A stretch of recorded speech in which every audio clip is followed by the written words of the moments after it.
एक चालाक लड़की की होशियारी। बात बहुत समय पहले की है।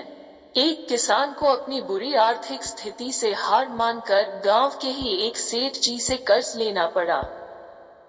लेकिन काफी वक्त बीत जाने पर भी वो सेठ जी का कर्ज नहीं चुका पाया। गांव का वो सेठ जी बुरा और देखने में बदसूरत था। उसके अनुचित स्वभाव के कारण गांव में उसे कोई पसंद नहीं करता था। किसान के परिवार में उसके और उसकी एक बेटी के सिवा और कोई नहीं था। उसकी लड़की बहुत ही सुंदर और अच्छे स्वभाव की थी। किसान ने उसे बड़े ही लाड प्यार से पाला था। वो अपने पिता के साथ ही खेतों में काम करती थी। पर एक दिन उस बूढ़े सेठ जी की नजर उसकी खूबसूरत लड़की पर पड़ी और वो उस पर मोहित हो गया। वो मन ही मन उससे विवाह करने की सोचने लगा। लेकिन उसे पता था कि किसान अपनी लड़की का विवाह उससे कभी नहीं करेगा, और उसे ये भी मालूम था कि किसान इस समय ऐसी स्थिति में नहीं है कि उसका कर्ज चुकता कर सके। इन सारी बातों को मन में रख वह स्वयं ही एक दिन किसान के खेत की ओर जाने वाले रास्ते पर जा पहुंचा। रास्ता छोटे छोटे कंकड़ पत्थरों और रोड़ियों से भरा पड़ा था। वो किसान और उसकी बेटी दोनों वहीं पर थे। उसने किसान से कर्ज के विषय में बात करते हुए उसके सामने एक शर्त रखी। शर्त ये थी कि अगर उसने अपनी लड़की का विवाह उससे कर दिया तो वो उसके सारे कर्ज माफ कर देगा, वो भी ब्याज सहित। सेठ जी की इस अजीबोगरीब शर्त से किसान और उसकी बेटी भयभीत हो गए। उस चालाक सेठ जी ने आगे सुझाव देते हुए दोनों से कहा कि चिंता करने की कोई बात नहीं। इस शर्त का फैसला न मैं करूंगा न आप। इसे आप अपने भाग्य पर छोड़ दे। इतना कहते हुए उसने अपनी जेब से एक पैसे की खाली पोटली निकाली और उसे दिखाते हुए कहा कि मैं इसमें एक काले रंग का और एक सफेद रंग का कंकड़ रखूंगा। उसके बाद तुम्हारी लड़की को बिना देखे इस पोटली से एक कंकड़ निकालना होगा, और यहाँ शर्त ये रहेगी कि अगर उसने काले रंग के कंकड़ को निकाला तब उसे मुझसे विवाह करना होगा और तुम्हारे कर्ज भी माफ कर दिए जाएंगे।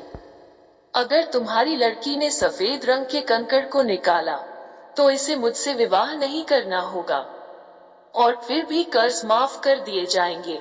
लेकिन अगर इसने कंकड़ निकालने से मना कर दिया तो फिर तुम्हें जेल के सलाखों के पीछे जाना होगा।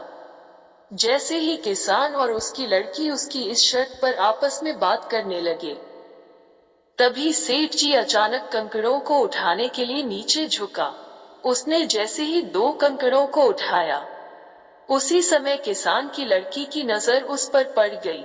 उसने देखा कि सेठ जी ने 2 काले कंकड़ ही पोटली में रख दिए, जबकि नियम के अनुसार होना ये चाहिए था कि वो एक काले रंग का और दूसरा सफेद रंग का कंकड़ खाली पोटली में रखता।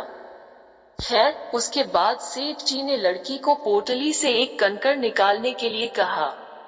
दोस्तों, अब आप कुछ देर के लिए ऐसा महसूस करें कि उस लड़की की जगह आप उस कंकड़ पत्थर वाले रास्ते पर खड़े हैं। उस परिस्थिति में आप अगर एक लड़की होते तो क्या करते? अगर आपको उस लड़की को कुछ सुझाव देना होता तो क्या देते? मुझे लगता है कि अगर हम इस पर ध्यानपूर्वक विचार करें तो हमारे सामने 3 संभावनाएं निकल कर आती हैं। पहली बात ये हो सकती है कि लड़की को कंकड़ निकालने से बिल्कुल मना कर देना चाहिए। दूसरी बात ये हो सकती है कि लड़की को थोड़ा साहस दिखाते हुए ये बता देना चाहिए कि उस पोटली में दोनों कंकड़ काले ही हैं, जिससे सेठ जी की मक्कारी की पोल खुल जाती। या तीसरा विकल्प ये हो सकता है कि लड़की सेठ जी की मक्कारी के बारे में जानते हुए भी काले रंग के कंकड़ को निकाले और अपने आप को त्याग कर दे, ताकि उसके पिता कर्ज से मुक्त होकर जेल जाने से बच जाए। ये कहानी इस उम्मीद से लिखी गई है कि हम पारंपरिक सोच के ढंग और आज की तर्कसम्मत सोच में अंतर बता सके।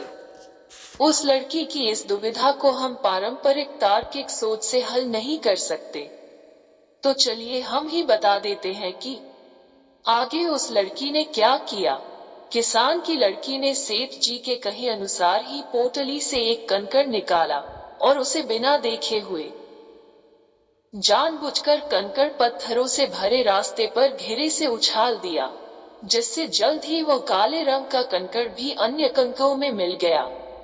उसके बाद उस लड़की ने झूठा खेद व्यक्त करते हुए कहा, ओ, मैं कितनी लापरवाह हूँ। सेठ जी इस बात को लेकर लड़की पर थोड़ा क्रोधित हुआ, लेकिन फिर उस लड़की ने मामला संभालते हुए आगे कहा कि चिंता न करें, अगर आप पोटली खोलकर देखें कि उसमें कौन से रंग का कंकड़ बचा हुआ है, तो ये साफ हो जाएगा कि मैंने कौन सा कंकड़ निकाला था, काला या सफेद। हालांकि ये तो निश्चित था कि बचा हुआ कंकड़ काले रंग का ही होगा, क्योंकि जैसा कि आप जानते ही हैं, सेठ जी ने पोटली में दोनों ही कंकड़ काले ही रखे थे।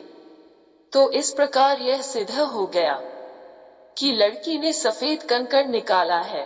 अब सेठ जी चाहकर भी अपनी बेईमानी और मक्कारी को प्रकट नहीं कर सकता था। इस तरह उस लड़की ने बड़ी चालाकी से अपने विरुद्ध खड़ी परिस्थिति को अपने पक्ष में कर लिया। तो इस कहानी से आपने क्या सीखा? दोस्तों, इस कहानी से हम आपको ये बताना चाहते थे कि समस्या चाहे कितनी भी जटिल क्यों न हो, हम उसके बारे में सोचने और उसे सुलझाने के तरीकों को बदलकर उसका समाधान आसानी से निकाल सकते हैं। आशा करते हैं ये कहानी आपको पसंद आई होगी। इस कहानी पर आपकी क्या राय है, हमें कमेंट करके जरूर बताइए। कहानी पसंद आई हो तो वीडियो को लाइक और शेयर करना बिल्कुल भी ना भूलिए। चैनल पर नए हो तो चैनल को सब्सक्राइब जरूर कीजिए। कहानी सुनने के लिए आपका बहुत बहुत धन्यवाद।